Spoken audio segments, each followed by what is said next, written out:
మధ్య రివ్యూ రైటర్లపై విరుచుకుపడ్డ కృష్ణవంశీ మీద choreographer Rakesh master సంచలన వ్యాఖ్యలు చేశాడు.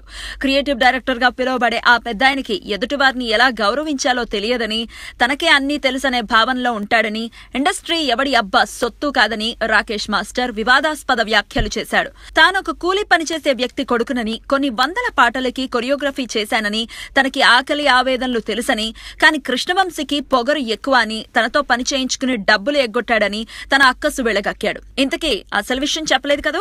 కృష్ణవంశీ చక్రం సినిమాలో జగమంత కుటుంబం నాది పాటకి మొదటగా రాకేష్ మాస్టర్ ని తీసుకుని 11 రోజులు షూట్ చేసిన తర్వాత తనని తీసేసి లిరిక్స్ మార్చి మళ్లీ అదే పాట వేరే వాళ్లకు అప్పగించి తద్వారా తనకు డబ్బులు ఎగ్గొట్టాడట.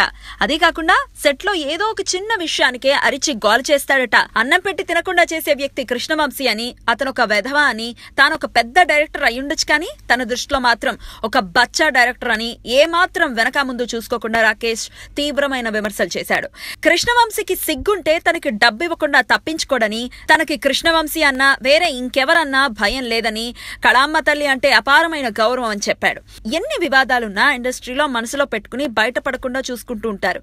కానీ రాకేష్ మాస్టర్ కృష్ణవంశీ లాంటి అగ్ర దర్శకుడిపై ఇంత ఘాటు వ్యాఖ్యలు చేయటం అందరినీ ఆశ్చర్యానికి గురిచేసింది. లోగుట్టు పెరుమాళ కెరక అన్నట్టు ఇప్పుడు ఈ సమయంలో రాకేష్ మాస్టర్ కృష్ణవంశీ గురించి ప్రత్యేకంగా ఎందుకింత తీవ్ర విమర్శలు చేశాడో ఆయనకే తెలుసు అని అంటున్నారు.